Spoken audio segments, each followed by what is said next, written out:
بسم اللہ الرحمن الرحیم الحمد للہ کفا وسلام علی عبادہ الذین اصطفیٰ اما بعد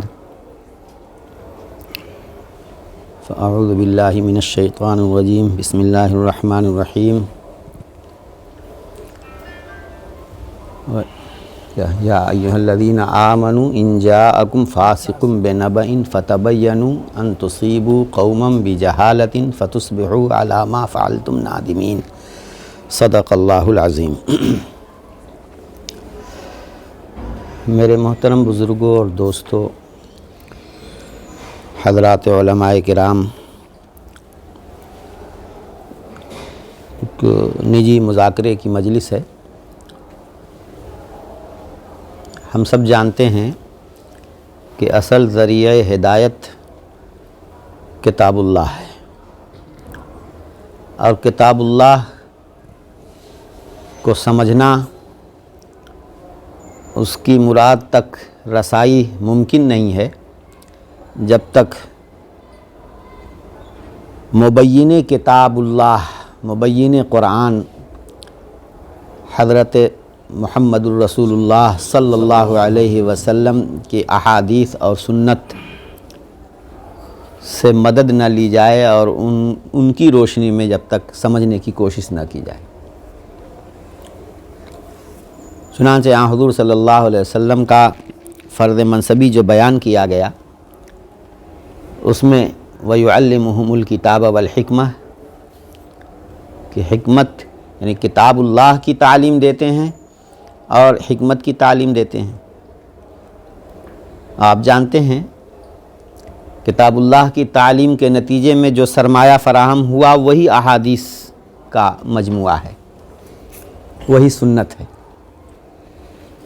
اور پھر اس میں غیر منصوص کو منصوص پر پیش کر کے، غیر منصوص کو منصوص پر قیاس کر کے، علت کے اشتراک کی وجہ سے کی بنیاد پر حکم منصوص کو غیر منصوص مسئلے پر جاری کرنے کا نام اجتہاد ہے، قیاس ہے۔ یہی حکمت ہے۔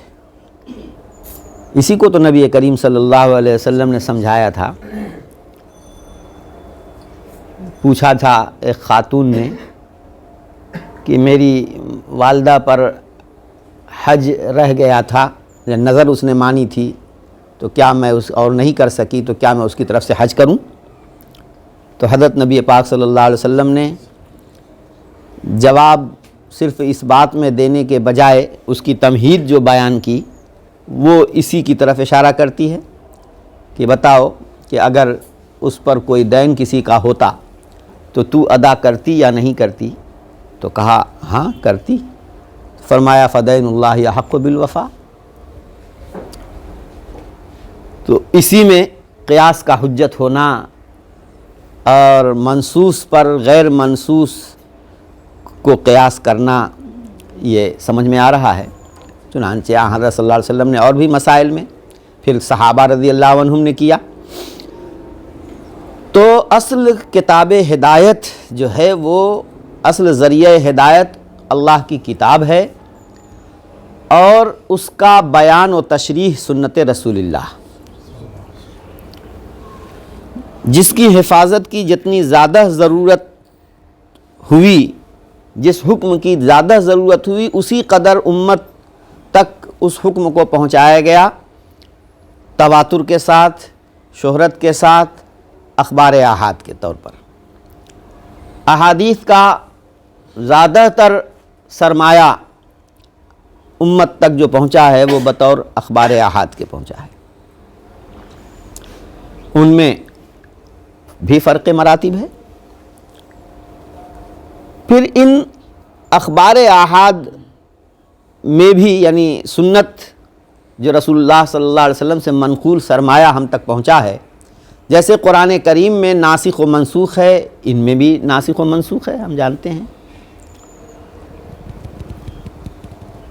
اسی طرح چونکہ حضور پاک صلی اللہ علیہ وسلم حبیب اللہ ہیں، رسول اللہ کے ساتھ ساتھ آپ کی حیثیت حبیب اللہ کی بھی ہے، اللہ پاک نے کچھ خصوصی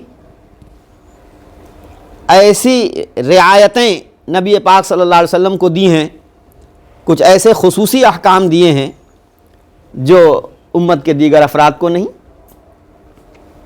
آن حضرت صلی اللہ علیہ وسلم کی ذات کے ساتھ وہ عمل مخصوص ہے،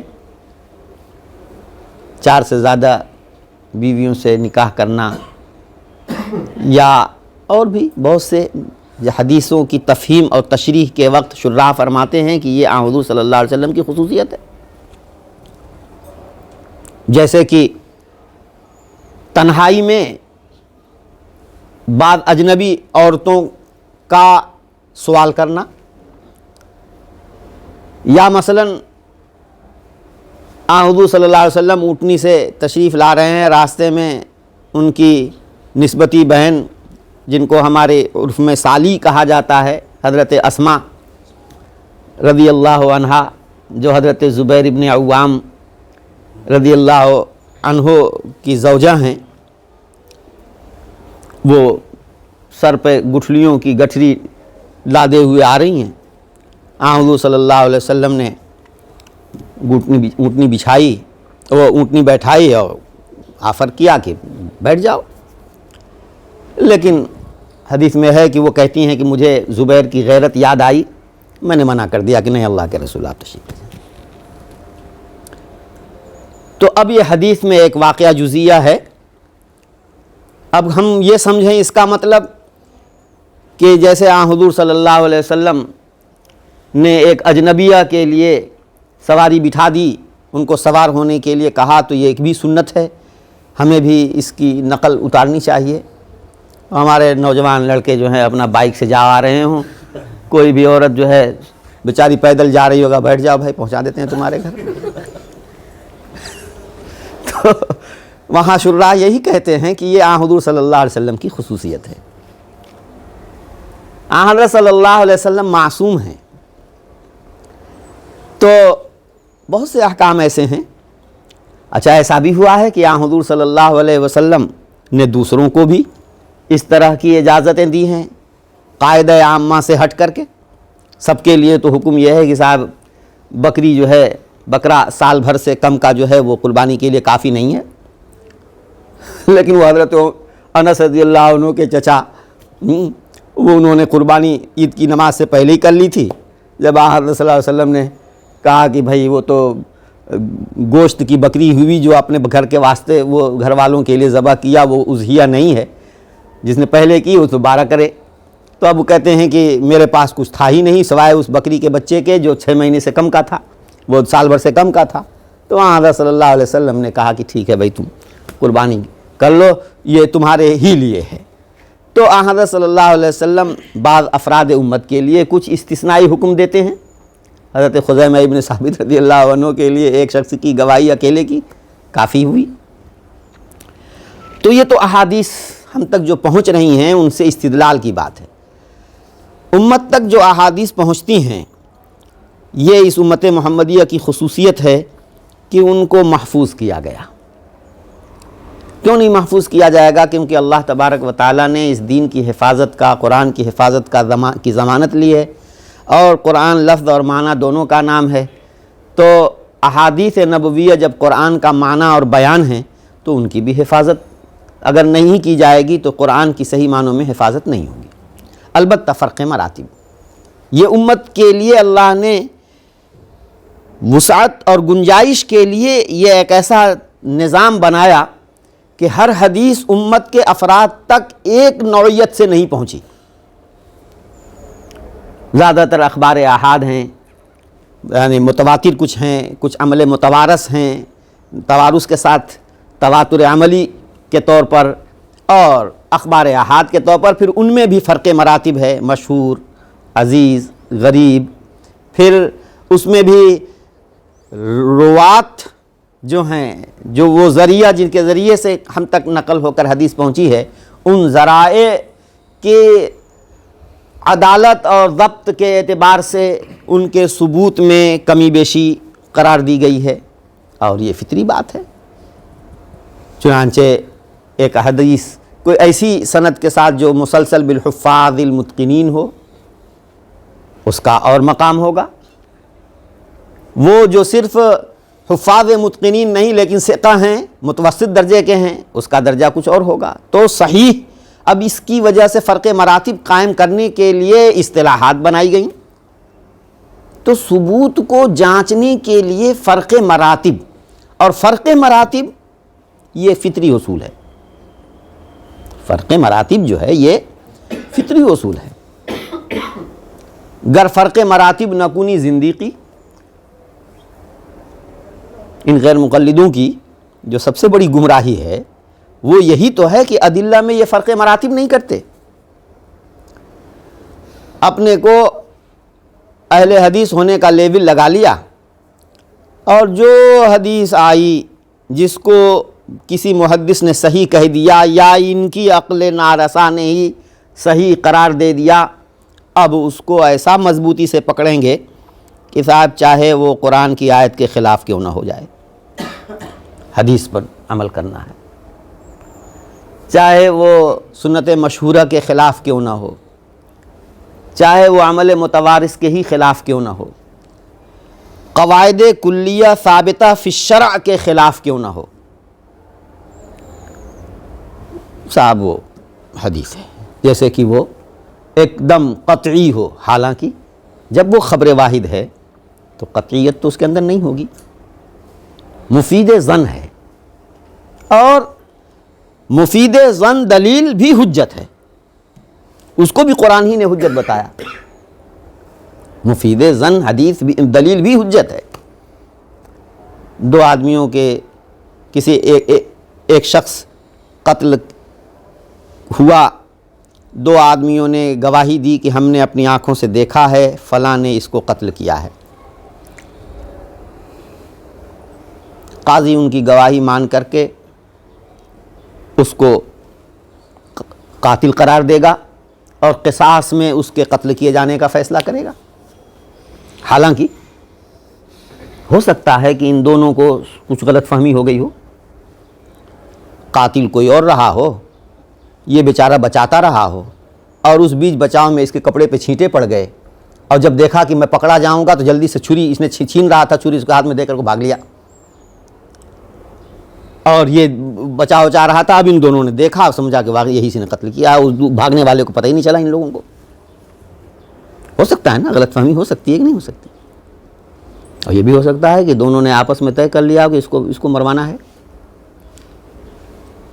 چاہے وہ صورت شکل اچھی ہو، دیانت فقہ ہیں، لیکن ممکن ہے کوئی بات ہے اندر سے ان میں کوئی دشمنی رہی ہو، اور صاحب کا اچھا موقع ہے اس کو مروانا ہے، اس کے خلاف انہوں نے گواہی دے دی.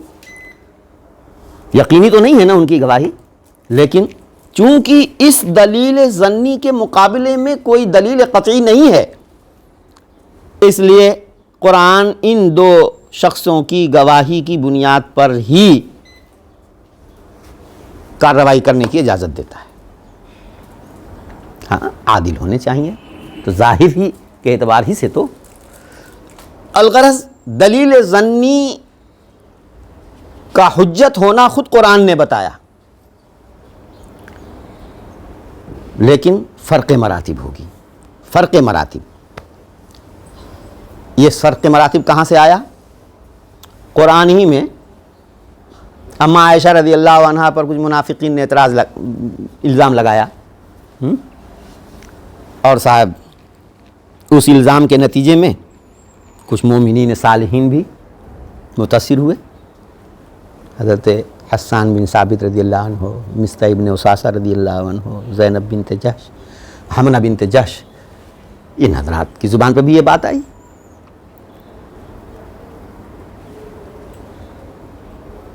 قرآن کریم، اب ان لوگوں نے یہ بات کہی، ایک صرف گمان کی بات تھی.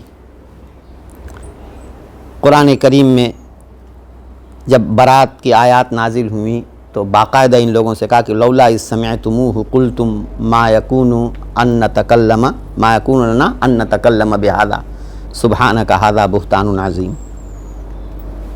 حالانکہ وہ بات کہنے والے ثقہ صدوق تھے، لیکن بات یہ تو سوچو کہ معاملہ کس کا ہے. نبی کے نکاح میں یہ تو ہو سکتا ہے کہ کافرہ ہو نبی کے حرم میں، لیکن بد کردار عورت ہو، یہ نہیں ہو سکتا، یہ نہیں ہو سکتا، کیونکہ نبی ہر اعتبار سے کامل و مکمل ہوتا ہے، وہ انسانیت کا ہادی ہوتا ہے، اس کے اندر کسی بھی اعتبار سے داغ، یہی وجہ ہے کہ نبی غلام نہیں ہو سکتا، نبی جو ہے کسی اور اعتبار سے سماجی کمزوری کا شکار نہیں ہو سکتا، ہر اعتبار سے نبی جو ہوگا، نبی کا یعنی کی شخصیت اور اس کی ذات کا، اس کا بیک گراؤنڈ کامل و مکمل ہونا ضروری ہے، یہ ایک قطعی امر ہے۔ تو اس پر تو سوچا ہوتا کہ بات کس کی ہے، ذرا عقل سے سوچا ہوتا کہ اگر ایسا ہوتا، ایسا ہو سکتا تھا تو وہ نکاح میں، نبی کے نکاح میں آتی ہی نہیں، جس کا نکاح اللہ نے آسمانوں میں کیا ہو، تو اس کی پوترتا میں اور اس کی پاکیزگی میں کیا شبہ ہے؟ تو معلوم یہ ہوا کہ ظنی کو قطعی سے موازنہ کر کے اگر ایسا تعارض اور ٹکراؤ ہے کہ دونوں میں جمع تطبیق نہیں ہو سکتی، تو ہم ظنی کو چھوڑیں گے اور ظنی میں ہزار احتمالات سمجھیں گے، قطعی کو اختیار کریں گے۔ تو یہ فرق مراتب تو خود قرآن نے ہمیں دیا ہے۔ اما عائشہ رضی اللہ عنہ کے پاس آیا ایک سائل، تو اس کو کھجور دے کر کے ترخا دیا۔ ایک دوسرا سائل آیا جو ذی اور حیت کے اعتبار سے شریف گھرانے کا، اچھے گھر لگ رہا تھا، اس کو بٹھایا اور عزت کے ساتھ کھلایا۔ پوچھا گیا کہ اماں آپ نے ان دونوں کے ساتھ الگ الگ معاملہ کیوں کیا؟ کہا یہی فرق مراتب، تو یہی تو مطلوب ہے۔ وہ حیت کے اعتبار سے اس لائق تھا کہ اس کے ساتھ اعزاز کا معاملہ کیا جاتا، اور اس کی حیت اس بات کی متقاضی نہیں تھی۔ تو فرق مراتب بہت ضروری ہے۔ گر فرق مراتب نہ کنی زندگی، ہمارے ان غیر مقلد بھائیوں میں یہی جو بنیادی کمزوری ہے۔ رفع یدین کا قائل ہونا یہ گمراہی نہیں ہے، قرات فاتحہ خلف الامام میں کوئی گمراہی نہیں ہے، سمجھا آپ نے؟ ایک مجلس کی 3 طلاق کو ایک کہنا یہ کوئی گمراہی نہیں ہے۔ ایسی بات یہ ہے کہ فرق مراتب جو دلائل میں ہونا چاہیے وہ بنیادی ان کی گمراہی ہے، جس کی بنیاد پر پھر یہ فروعات آتی ہیں، یہ تفریع، یہ مسائل آتے ہیں۔ بہرحال تو ثبوت کے اعتبار سے دلائل میں بھی فرق مراتب، اور دلالت کے اعتبار سے بھی دلائل میں فرق مراتب۔ اصول فقہ میں یہی تو پڑھایا جاتا ہے نا۔ باب السنہ میں ہم جو چیز پڑھتے ہیں اس میں خاص نقل کے اعتبار سے، ثبوت کے اعتبار سے جو پہلو رہ گئے ہیں، دلالت کے اعتبار سے جو قواعد دلالت ہیں اور قواعد استنباط ہیں، وہ تو کتاب اللہ میں ہم نے پڑھ لیا ہے۔ باب السنہ میں ہم ان بحثوں کو پڑھتے اور پڑھاتے ہیں، ان میں ان بحثوں کو بیان کیا جاتا ہے جو قواعد ثبوت، کیونکہ قرآن کا ثبوت تو قطعی ہے، سنت کا ثبوت جو ہے وہ قطعی نہیں ہے، ان میں فرق مراتب ہے، اور جب فرق مراتب ہے تو اس فرق مراتب کا لحاظ کرنا ہوگا۔ اس میں کوئی متواتر ہے تو کوئی مشہور ہے، اور پھر مشہور اور پھر جو ہے کوئی خبر واحد ہے، کیونکہ اصولیین کا مشہور الگ ہوتا ہے، اور پھر جو خبر واحد ہے اس خبر واحد میں بھی کوئی متصل سند سے ہے، کوئی مرسل ہے، مرسل بالمعنی العام یعنی اس کی سند متصل نہیں ہے۔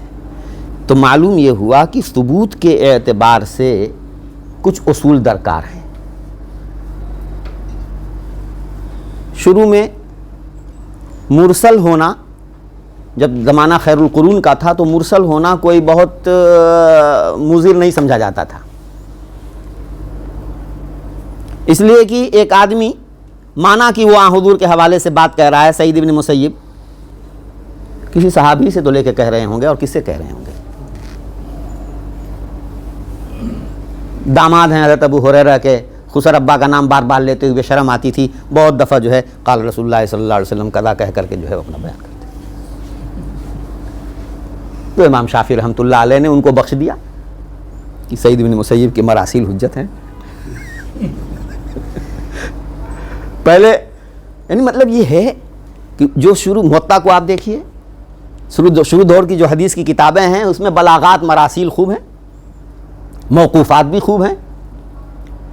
وہ تو جب مسندوں مسانید کی تصنیف کا دور آیا تو اس وقت سند کے اتصال کو ضروری قرار دیا جانے لگا. سب سے پہلے امام شافعی رحمہ اللہ ہیں جنہوں نے مرسل کی حجیت کا انکار کیا، اور احتیاط کی اس کی وجہ بھی احتیاط ہے، کوئی بدنیتی نہیں ہے، الیاذ باللہ احتیاط ہے.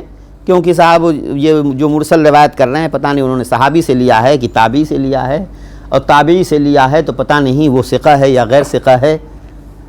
پھر اس کے بعد اگر ثقہ ہوا تو اس نے پتہ نہیں صحابی سے لیا ہے یا تابعی سے لیا ہے، تابعی سے لیا ہے تو پتہ نہیں ثقہ ہے یا غیر ثقہ ہے. تو اس طریقے سے احتمالات، کیونکہ روایت التابعی یعنی تابعی 6 تک نظیریں موجود ہیں کہ ایک تابعی نے دوسرے تابعی سے روایت کیا ہے.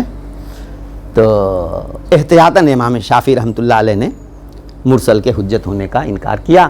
اور جب مرسل تابعی ہے اور اس کے ارسال پہ کلام کیا گیا تو پھر بعد کے دوروں میں جب انقطاع ہوگا، کوئی واسطہ حذف ہو جائے گا تو اور زیادہ احتمالات آ جائیں گے.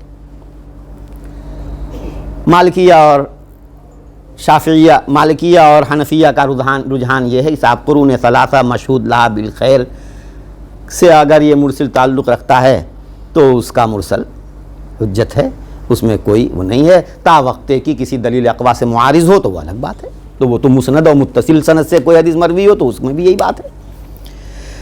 الغرض حدیث کے ثبوت کے لیے یہی وجہ ہے کہ بعد میں جو آگے بڑھتا گیا دور، قواعد اور اصول، حالات کا تقاضا ہوا کہ قواعد اور اصول میں ایسی قیدیں لگائی جائیں کہ جس سے ثبوت میں کافی حد تک اطمینان رہے، شرح صدر رہے. چنانچہ 5 صفات جن حدیثوں میں پائی جاتی ہیں ان کو صحیح کہتے ہیں. ہر راوی فقہ ہو. اب فقہ میں 2 بات ہوتی ہے، ایک تو وہ عادل ہو، دوسرے یہ کہ ضابط ہو. تو راوی کا عادل ہونا ایک شرط، ضابط ہونا دوسری شرط. راوی کا مروی عنہ سے لقاء و سماع ہو، سند متصل ہو، یا یہ ہے کہ لقاء و سماع نہ بھی ہو تب بھی چونکہ وہ مدلس نہیں ہے اور معاصر سے روایت کرتا ہے تو گمان غالب یہی ہے کہ اسی سے لے کر کے روایت کر رہا ہے. امکان لقاء کو بھی کافی سمجھا گیا. اور پھر صاحب شذوذ سے محفوظ ہو، علت سے محفوظ ہو، یہ شرطیں لگائی گئیں. ہم شرح نخبہ میں اور اصول حدیث کی کتابوں میں یہ شرطیں پڑھتے ہیں. ان شرطوں میں سے بعض شرطیں تو وہ ہیں کہ خود وہ شرط ہی مختلف فی ہے لوگوں کے درمیان، وہ شرط ہی مختلف فی ہے. اتصال ضروری ہے یا نہیں ہے، آپ نے دیکھا کہ یہ شرط ہی سرے سے یہ شرط ہی مختلف فی ہے. لہذا ایک حدیث مرسل ہو، حنفی مالکی اس کو صحیح کہے گا، باقی تمام صفات موجود ہوں سوائے ارسال کے اور اس کے اندر کوئی بات نہ ہو تو وہ اس کو صحیح کہیں گے. لیکن محدثین کا ذوق، شافعیہ، حنابلہ، اس طرح کے یہ لوگ اپنا یہ حضرات اس کو اس بنیاد پر، اتصال کی شرط نہ ہونے کی بنیاد پر اس کو غیر صحیح کہیں گے. شذوذ کی شرط، شذوذ سے محفوظ ہونا اور علت سے محفوظ ہونا، یہ بھی شرط ہے یا نہیں ہے، کیونکہ شذوذ کا کیا مطلب ہے اس میں بھی اچھا خاصا اختلاف ہے. عام طور سے ہم یہی پڑھتے ہیں کہ شاذ کا مطلب یہ ہے کہ فقہ کی اوثق کے ذریعے سے یا اکثر کے ذریعے سے، کثیرین کے ذریعے سے مخالفت کی جائے، سندن یا متنن یا سند متن دونوں میں. فقہ کی اس سے ارجح کے ذریعے، وہ ارجح چاہے واحد ہو لیکن اس سے بڑا فقہ ہے، ضابط ہے زیادہ اس سے، یا اب وہ ارجح بئی معنی کی یہ اکیلا ہے اور اس کے مقابل میں جو اس کے مخالف لوگ روایت کر رہے ہیں وہ 2 ہیں، 3 ہیں، 4 ہیں، متعدد ہیں. تو صاحب فقہ کی اس سے ارجح کے ذریعے جب مخالفت کی جاتی ہے تو اس کو شاذ کہتے ہیں. اب اس معنی کر شاذ ہونا کیا حدیث کو واقعی ضعیف بنا دے گا؟ یہ مسئلہ مختلف ہی ہے۔ ہمارے حضرت حافظ ابن حجر رحمۃ اللہ علیہ نے شرح نخبہ میں تو یہی بات بیان کی، لیکن نکت میں وہ حنفی نظر آتے ہیں۔ وہ کہتے ہیں خالی اتنی سی بات کی وجہ سے کہ فقہ کی حدیث اس سے اوثق کے حدیث کے مخالف ہے، یا یہ کہ فقہ ایک طرح سے روایت کر رہا ہے اور اس کے مقابل میں متعدد لوگ اس سے مختلف روایت کر رہے ہیں، مخالف بات روایت کر رہے ہیں، اتنے سے اس کی حدیث کو آپ ضعیف کیوں خانے میں کیوں رکھیں گے؟ زیادہ سے زیادہ آپ کہہ سکتے ہیں صحیح اور اصح۔ صحیح غیر صحیح کی بات نہیں۔ مانو کہ اگر یہ آدمی اس پوزیشن کا ہے کہ اگر کوئی حدیث روایت کرتا، کوئی اور اس کو روایت ہی نہیں کرتا، تو قبول کی جاتی کہ نہ قبول کی جاتی؟ کیا گارنٹی ہے کہ یہ اکیلا صرف ہے اور اس اکیلے ہونے کی ہے جرم ضعیفی کی سزا مرگ مفاجات؟ اکیلا ہے اس وجہ سے اس کو مار ڈالو۔ دوسری طرف جو 2 آدمی 4 آدمی ہیں، ہو سکتا ہے کہ وہ جو 4 آدمی ہیں ایک ہی ساتھ شیخ میں کے پاس پڑھنے آئے تھے، پڑھے اور لے کے چلے گئے، جلسہ واحدہ میں وہ چاروں آدمی شریک ہوئے، اور یہ جب کوئی پڑھنے آتا ہے تو بیٹھتا ہے ساتھ میں پڑھنے، جب کوئی آیا پڑھنے کے لیے تو ساتھ بیٹھتا ہے، ترجمان ہے یہ ان کا حاضر باش ہے۔ تو یہ چیز بڑی اہم ہوتی ہے۔ یہی وجہ ہے کہ لا نکاح الا بولیین والی حدیث جو ہے، اسرائیل کے بیٹے وہ ابو اسحاق سبیعی کے پوتے جو ہیں اسرائیل، وہ اس کو متصلاً روایت کرتے ہیں۔ شعبہ سفیان جیسے دگج قسم کے لوگ وہ اس کو مرسلاً روایت کرتے ہیں۔ اب جو لوگ راوی کے موٹاپے اور اس کے دبلے پن سے موازنہ کریں گے تو وہ تو ظاہر ہے کہ بیچارہ اسرائیل تو ہار گیا، اکیلا ہے ادھر اور ادھر بڑے بڑے لوگ ہیں، لیکن اس کے باوجود امام بخاری رحمۃ اللہ علیہ نے حکم فیصلہ جو دیا وہ اسرائیل کے حق میں دیا۔ کیوں؟ اسرائیل پوتا ہے، خادم ہے، گھر کا آدمی ہے، ہر عرضہ میں امام کے ساتھ ابو اسحاق کے پاس بیٹھتا ہے۔ یہ جتنا امام ابو اسحاق کی حدیثوں کو سمجھے گا دوسرے لوگ نہیں سمجھیں گا۔ وہ دونوں آئے پڑھے کے چلے گئے، ہوں گے اپنی جگہ پر بڑے زبردست۔ تو یہ ایک چیز ہے، ہم اصول میں ہم نے ایک بات پڑھ لی، اگر ہم اس کی تہ میں نہیں اتریں گے، اس کی تفصیلات نہیں معلوم کریں گے تو ذہن میں ہمارے ایک بات بیٹھی رہے گی، اور جب کسی غیر مقلد سے بات چیت کرنے کی باری آئے گی تو وہ دھڑ سے کہہ دے گا کہ تمہاری یہ دلیل جو ہے یہ ضعیف ہے۔ کیوں بھائی کیا بات ہے؟ صاحب ضعیف اس وجہ سے ہے کہ اس کے مقابل میں یہ تم اس کو متصلاً روایت کرتا ہے اور یہ فلاں فلاں لوگ یہ مرسلاً روایت کرتے ہیں یا منقطعاً روایت کرتے ہیں، اس وجہ سے یہ ضعیف ہے۔ اب ہم چپ ہو جائیں گے؟ شاذ کی حقیقت کیا ہے؟ محض اب کتابوں میں تو ہے یہ، لیکن جب وہی حافظ ابن حجر شرح نخبہ میں جب بیان کرتے ہیں تو اتنی بات کہہ کر کے آگے بڑھتے ہیں، جب وہی نکت میں ہوتے ہیں تو بہت کھل کر کے گفتگو کرتے ہیں اور بتاتے ہیں کہ اتنی سی بات کی وجہ سے حدیث صحیح کے دائرے سے نہیں نکلے گی، زیادہ سے زیادہ آپ یہ کہہ سکتے ہو کہ صحیح اور اصح۔ پھر اس کے بعد موقع کے الگ وہ ہوتے ہیں۔ آپ دیکھیے کہ اسی مسئلے میں امام بخاری رحمۃ اللہ علیہ نے یعنی قرائن ادلہ کی بنیاد پر اکیلے اسرائیل کی روایت کو راجح قرار دیا اور دوسری طرف جو ہے جو کثیرین ہیں ان کی روایت کو مرجوح قرار دیا۔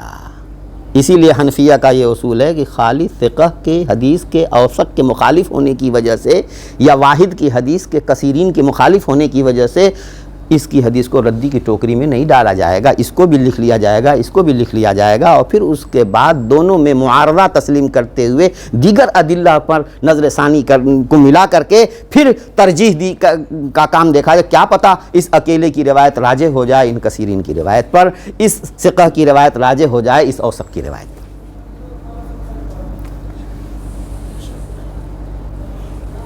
ایسے ہی شذوذ کے ساتھ علت، محدثین کے ہاں علت کا دائرہ بہت وسیع ہے، علت کا دائرہ بہت وسیع ہے۔ فقہ یعنی ایک راوی نے ایک سیاق سند یا ایک سیاق متن سے روایت کیا دوسرے روات اس سیاق سے ہٹ کر الگ مختلف سیاق سے روایت کر رہے ہیں۔ اب امام مالک نے ایک حدیث روایت کی، اس میں عمر ابن عثمان کہا راوی، اپنے شیخ کا نام، اور دوسرے امام مالک کے علاوہ جو لوگ روایت کرتے ہیں وہ ان کو عمر ابن عثمان کے نام سے موسوم کرتے ہیں۔ تو اب اس بنیاد پر وہ علت ہو گئی، لیکن کیا فرق پڑ گیا؟ چاہے عمر ابن عثمان ہو چاہے عمر ابن عثمان ہو، ہے تو ثقہ ہی، کسی نے تو اس پر کوئی کلام کیا نہیں ہے ثقہ ہی وہ۔ تو بہت سی ایسی باتیں ہیں جو محدثین کے اصول کے مطابق معلل کے دائرے میں آتی ہیں، فقیہ کی نظر میں وہ کوئی معنی نہیں رکھتی، کوئی چیز نہیں ہے۔ تو ہمیں اصول حدیث اور اصول فقہ کو ملا کر پڑھنا اور سمجھنا ہوگا۔ جو لوگ صرف محدثین کے اصول میں جمے ہوئے رہتے ہیں اور انہی پر مرتکز رہتے ہیں، وہ لوگ فقہا کے اس حدیث کے خلاف جب فقہا کے احکام پاتے ہیں تو صاحب فقہا پر غلط تبصرے کرنے لگتے ہیں کہ صاحب اس نے صحیح حدیث کی خلاف ورزی کی۔ ارے بھائی، صحیح حدیث کا مطلب جانتے بھی ہو کہ نہیں ہو؟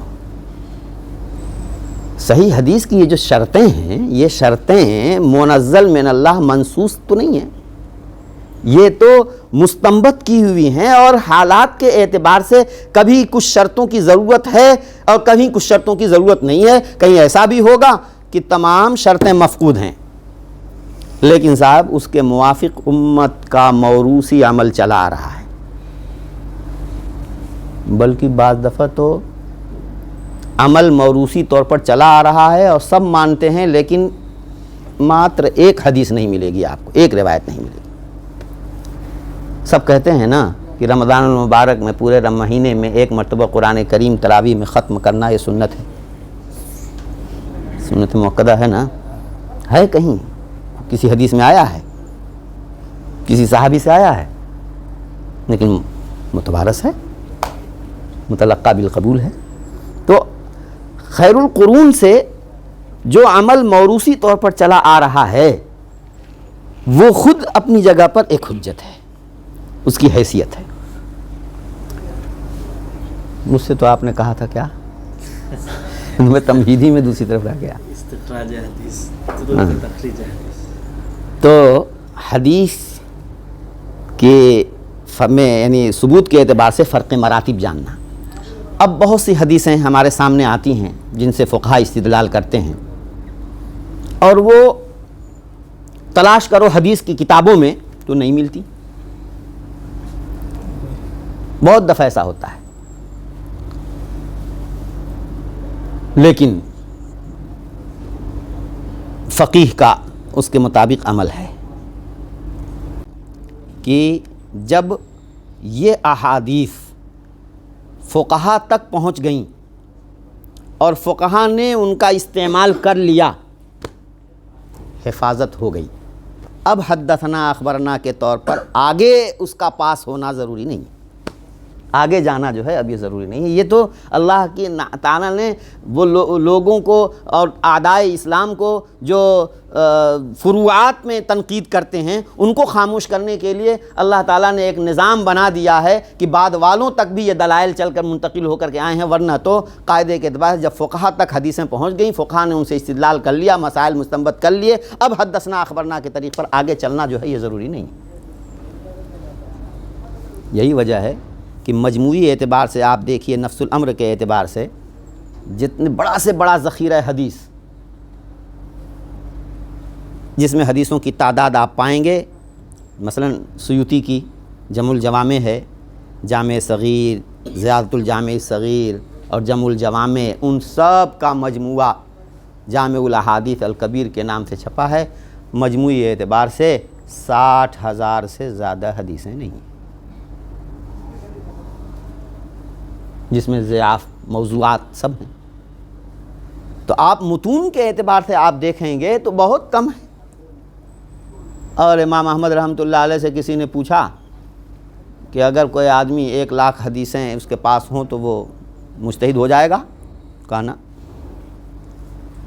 2,00,000 کا جینا، 3,00,000 کا جینا، 4,00,000 ارجو ان یکون، کسی کے پاس 4 لاکھ حدیثیں ہوں تو انہوں نے کہا کہ پھر کیا ہے، مجھے امید ہے کہ وہ ہو جائے گا۔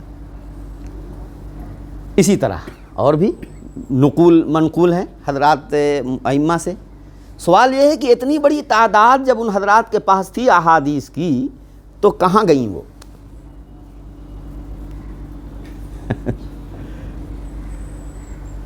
بات یہی ہے کہ ان تک حدیثیں تھیں، اور حدیثوں میں ایک بات اور بھی ہے، خیر القرون میں مجتہدین کے زمانے تک احادیث کے مفہوم میں بڑی وسعت بھی تھی۔ صرف مرفوعات ہی کو حدیث نہیں سمجھتے تھے، وہ مرفوعات کے ساتھ آثار صحابہ و تابعین، فتاوی صحابہ، فتاوی تابعین کو بھی وہ حدیث کی طرح سے اس کا بھی سمان کرتے تھے، آثار صحابہ۔ لیکن اب لوگ کچھ کہنا تو نہیں؟ آثار صحابہ و تابعین کی بھی وہی حیثیت ہوتی تھی، اور حدیثوں کے سلسلے میں مرفوعات کا جو صرف مرفوعات پر جو زیادہ رجحان ہوا وہ سنن کی تصنیف کے بعد، کیونکہ مسانید والوں نے تو مرفوع احادیث ہی جمع کی ہیں، پھر اس کے بعد اس ذخیرے سے سنن کا ذخیرہ ابواب علمیہ پر مرتب ہوا ہے۔ اب اس میں جو ہے مرفوعات کی تعداد جتنی ہے وہ 5000، 4000، 7000 اس طریقے سے یہ تعداد آتی ہے کتابوں میں، اور موقوفات اور آثار یہ ایک طرف ہو گئے۔ اللہ تعالیٰ نے ان حضرات علماء کی ساکھ بحال کرنے کے لیے مصنف عبدالرزاق، مصنف ابن ابی شیبہ جیسے ان کتابوں کی طباعت کا انتظام کر دیا، ورنہ تو حنفیوں کے لیے بڑا مشکل بہت مشکل ہو گیا تھا معاملہ۔ آثار صحابہ اور آثار تابعین اس میں کثرت سے موجود ہیں، اور ان آثار صحابہ و تابعین سے حنفیہ کے دلائل اسے سمجھ میں آتے ہیں۔ تو جتنی وہ ہیں اتنی ہی تو ہیں، کیا گارنٹی لی جاتی کہ اتنے ہی آثار صحابہ تھے؟ آثار صحابہ کی تعداد اور بھی بہت تھی، اس لیے یہ چیز ہے۔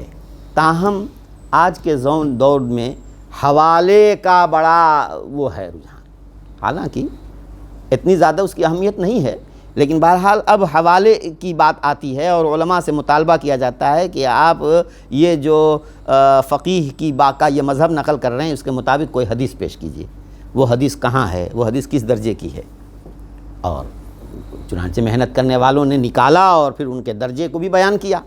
تو حدیثوں کی تخریج یہ اب ہر عالم کی ضرورت بن گئی ہے، حدیثوں کی تخریج ہر عالم کی ضرورت ہے۔ اور تخریج کس کو کہتے ہیں؟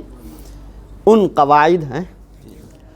قواعد کے مجموعے اور اصول کے مجموعے کا نام ہے جن کی استعمال سے احادیث کی جگہوں تک رسائی آسان ہو جائے، جو جگہیں کہ حدیث کے مصادر اصلیہ یا غیر اصلیہ یا شبہ اصلیہ میں ہوں، اور پھر رد اور قبول کے اعتبار سے ان کے درجے کو جانا جا سکے۔ ان اصول و قواعد کے مجموعے کا نام ہے کہ جن اصول و قواعد کے استعمال سے حدیث کی مصادر میں ان کی ممکنہ جگہوں تک رسائی اور رد و قبول کے اعتبار سے ان کے درجے کی معرفت آسانی سے حاصل ہو سکے، ان اصول اور قواعد کے مجموعے کا نام اصول تخریج ہے۔ پہلے لوگوں کو اصول تخریج پڑھانے کی ضرورت نہیں ہوتی تھی، کتابیں ہیں ان کی اس کے بڑی مناسبت ان کو رہتی تھی اور وہ بڑی آسانی سے پا لیتے تھے۔ ہم لوگ ان کمپیوٹروں سے اور ان کنجیوں سے اور ان فہرستوں سے، انڈیکس کی مدد سے تخریج کرتے ہیں اور پھر بھی نہیں پہنچ پاتے۔ وہ لوگ مخطوطات میں جو صاف نہیں ہوتے تھے، جن میں پیراگراف نہیں ہوتا تھا، اس طریقے کی کتابت ہوتی تھی کہ صاحب سطر کے آخر میں ایک لفظ حدثنا لکھنے بھر جگہ ہے تو وہیں اگلی حدیث کا حدثنا لکھ دیتے تھے، اور کوئی پیراگراف نہیں ہے۔ لیکن پھر بھی جو ہے وہ کتابوں کے کیڑے ہوتے تھے، پا جاتے تھے۔ کتابوں سے مزاولت اصل چیز ہوتی ہے۔ ہمارے اساتذہ، ہم نے اپنے اساتذہ کو دیکھا ہے کتابوں سے صحاح ستہ، حضرت علامہ کشمیری رحمۃ اللہ علیہ کا بھی یہی بتاتے تھے کہ دلیل کے طور پر مثلا ابو داؤد پڑھا رہے ہیں بخاری شریف، ابو داؤد کی حدیث کا کوئی حوالہ دینا ہے، بجلدی وہیں بغل میں رکھی رہتی تھی، اٹھایا کتاب اور 2/3 گزار کر کے 1/3 چھوڑ کر کے یوں کھولا، 1-2 ورق ادھر کیا اوپر، یہ تو ملازمت اس طریقے سے مزاولت سے وہ اپنا پا جاتے تھے۔ اب کتابیں ہمارے لیے جو ہیں وہ ایک ان سے بیگانگی ہے، ہم شرحوں پر اعتماد کرتے ہیں، ہم سنی سنائی باتوں پر زیادہ اعتماد کرتے ہیں، خود تخریج نہیں کرتے ہیں، جس کے نتیجے میں جب ہمیں کوئی حدیث نکالنی ہوتی ہے تو دشواری پیش آتی ہے۔ تو اس کے لیے باقاعدہ اصول، کتابوں کے مناہج کے اعتبار سے اصول بنائے گئے۔ 5 فطری طور پر جو کتابیں جتنی تصنیف کی گئی ہیں ان کے انداز 5 ہیں، بلکہ 6 کہہ لیجئے آپ۔ کچھ کتابیں تو وہ ہیں کہ ان میں اصل جو پہلے سے چلا آ رہا ہے ابواب پر حدیثوں کی ترتیب، جیسے موطا ہے، کتاب الآثار ہے، اور یہ ترتیب یہی نیچرل فطری ترتیب ہے مضامین علمیہ کے اعتبار سے یہ ہے۔ تو چنانچہ جوامع، موطئات، مصنفات، سنن، یہ سب جو ہیں مضامین علمیہ پر کتابیں ان میں مرتب کی گئی ہیں، اور آدمی کو کس مضمون کی حدیث چاہیے ذہن میں سوچے، پھر اس کے بعد فہرست بنی ہوئی ہے، اس باب کو دیکھ کر کے اس میں دیکھ لے، نہیں ملی تو صاحب دیکھے کہ اس حدیث کا میں جو الفاظ ہیں اس میں کوئی اور مضمون تو نہیں پایا جاتا، پتہ چلا کہ ہاں ایک دوسرا مضمون بھی ہے تو اس میں دیکھ لو۔ اب مثال کے طور پر ہمیں حدیث تلاش کرنی ہے بخاری میں سے، احب البلاد احب البقاء الی اللہ مساجدها وابغضها الیہ اسواقها، تو فوراً ہمارا ذہن جائے گا کہ مسجد کی فضیلت کہاں ملے گی؟ کتاب الصلاۃ میں۔ چنانچہ ہم نے کتاب الصلاۃ میں باب المساجد جلدی سے نکالا، جتنی حدیثیں ہیں اس میں ایک بھی نہیں ہے، وہاں نہیں پائے ہم۔ اب اس کے بعد ہمیں دوسرا جز دیکھا کہ نہیں، وَأَبْغَضُهَا إِلَيْهِ أَسْوَاقُهَا، اس میں اسواق کی بات آئی ہے، اور سوق بازار یہ خرید و فروخت کی جگہ ہے، ہو نہ ہو بیوع میں ہو۔ چنانچہ کتاب البیوع میں دیکھا تو وہاں باب السوق، اب باب السوق نکالا تو وہاں وہ حدیث مل گئی۔ تو اس طرح سے یہ تخریج کا طریقہ جو ہے یہ فطری طریقہ ہے، اس میں کتابوں کی زیادہ ورق گردانی بھی کرنی پڑتی ہے، اور باحث تلاش کرنے والا اپنے ذہن کو، اس کے ذہن دماغ پر زور بھی پڑتا ہے، اور اس طرح سے تخریج کا عادی اگر ہو جائے گا تو پھر اس میں فائدہ یہ ہوگا کہ ایک حدیث آپ تخریج کرنے کی جائیں گے، وہاں پہ موقع پر 10 حدیثیں آپ کو مل جائیں گی، 4-5 حدیثیں آپ کو مل جائیں گی، تو اس میں یہ فوائد ہیں۔ لیکن اب یہ چونکہ ڈیجیٹل دور ہے، اب اس کی کون ضرورت پڑے، وہ اٹھایا ٹائپ کیا کھٹ سے تو آ تو گیا، پہنچ تو گئے آپ، لیکن جو اس طریقہ تخریج کے جو فوائد، ذیلی فوائد جو تھے بے شمار، ان ذیلی فوائد سے ہم محروم ہو جاتے ہیں۔ دوسرا یہ ہے کہ بہت سی کتابیں ایسی ہیں کہ ان میں صحابہ وائز حدیثیں جمع کی گئی ہیں، تو اگر آپ کو کہیں سے معلوم ہو گیا کہ یہ فلاں صحابی کی حدیث ہے تو ان مسانید، وقت ختم ہو گیا کیا؟ نہیں ہاں، کوئی بات ہو تو بے تکلف۔ وہ دوسرے مدرسے لوگ بیٹھے ہیں۔ اچھا اچھا کہیں اور پروگرام ہے۔ بہرحال تو مسانید صحابہ میں بہت سمیٹ دیتا ہوں 5 منٹ میں انشاءاللہ۔ تو مسانید پر، لیکن اس میں ذرا مشکل ہے کیونکہ ایک صحابی کی ڈھیر ساری حدیثیں ہوتی ہیں۔ اب اگر حضرت ابو ہریرہ کی حدیث تلاش کرنی ہوئی مسند احمد میں تو اب آپ پوری ایک جلد یا 2/3 یعنی 2/3 ایک جلد کی ضخیم آپ کو پوری ورق گردانی کرنی پڑے گی، اور اس میں بھی اس کے الفاظ جو پرانی طبع ہے میمنیہ والا وہ انتہائی باریک، آپ دیکھیں گے بھی تو ایک طرف سے ہو سکتا ہے نگاہ آپ کی ٹپ جائے، آگے بڑھ جائے، حدیث چھوڑ دیں، آپ نہ پا سکیں، تو یہ ذرا تھا مشکل ہے۔ تو ایسا بھی کیا گیا ہے کہ اس طرح کی جو مسانید ہیں نا، ان کو مضمونوار مرتب کر دیا ہے لوگوں نے۔ چنانچہ مسند امام احمد کے احادیث کو الفتح الربانی کے نام سے عبد الرحمن البنا نے اس کو مرتب کر دیا ہے۔ اب اس میں آپ مضمون کے اعتبار سے تلاش کر لیں گے تو اس میں مل جائے گی۔ تو یہ بھی ایک طریقہ ہے سند کے اعتبار سے۔ بعض دفعہ ایسا ہوتا ہے کہ سند یا متن میں کوئی خاص خصوصیت ہے، مضمون ہی آپ کو ایسا نظر آ رہا ہے کہ انتہائی اوپرا ان نون قسم کا، تو یہ لگتا ہے کہ یہ موضوعات میں سے ہے۔ چنانچہ ہمارے کتب خانے میں موضوعات کی حد پر، خاص موضوعات پر کتابیں لکھی گئی ہیں، ان کی مراجعت کر لیں۔ تو یہ حدیثوں کی تخریج کا الگ الگ کتابوں کے نہج کے اعتبار سے اصول متعین کیا گیا۔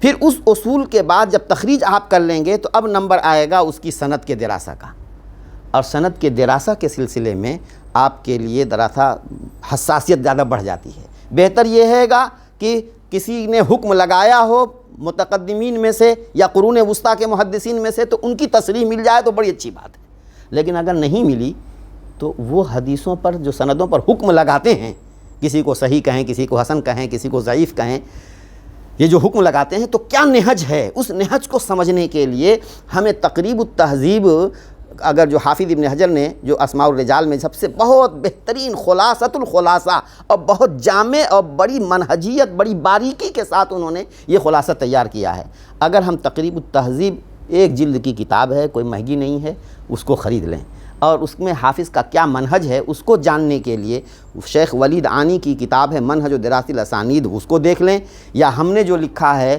الدر المندد الادب المفرد کی شرح مولانا نیاز محمد صاحب کی تھی، اس پر میں نے کام کیا ہے، تو شروع میں نے 200 صفحے کا ایک مقدمہ لکھا ہے، اس میں حدیث پر حکم لگانے کا ایک یہی تقریب التہذیب کے تعلق سے اس پہ تفصیل لکھی ہے۔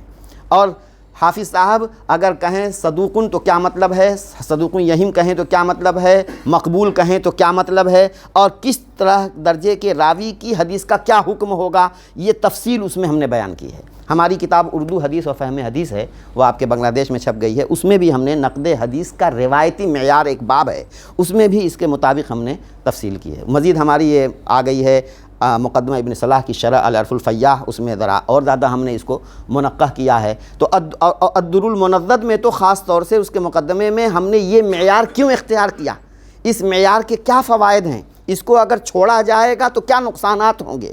چنانچہ شیخ ناصر البانی رحمہ اللہ جیسے محققین و باحثین سے جو اضطرابات ہوئے، تناقضات ہوئے، تراجعات ہوئے، آج کچھ حکم، اس کو دوسرے دن کچھ حکم، تو یہ چیزیں جو ہوئی ہیں وہ صحیح منہج سامنے نہ ہونے کی وجہ سے، جب کوئی ایک معتدل منہج ہمارے سامنے ہوگا تو ہم حکم بھی آسانی سے لگا لیں گے اور ہمارے لگائے ہوئے حکم کے اندر یکسانیت اور موزونیت بھی رہے گی۔ تو چونکہ آپ حضرات علماء اہل علم ہیں تو میں چاہوں گا کہ اس میں چاہے وہ ہو، یعنی الدر المندد کا مقدمہ آپ دیکھ لیں، اللہ کرے وہ بھی بنگلہ دیش میں چھپ جائے تو آپ لوگوں کو آسانی سے فراہم ہو جائے گی، نہیں تو حدیث و فہم حدیث ہے، العرف الفیاح ہے، یہ بھی خدا کرے چھپ جائے تو آسان ہوگا باحثین کے لیے، علماء کے لیے حکم بہت آسان، بہت شارٹ کٹ میں حدیث کا درجہ معلوم ہو جائے گا ہمیں، اور کوئی غیر مقلد کا بچہ ہمیں گمراہ نہیں کر سکے گا انشاءاللہ۔ بس وصلی اللہ تعالی علی خیر خلقہ محمد و آلہ و صحبہ اجمعین۔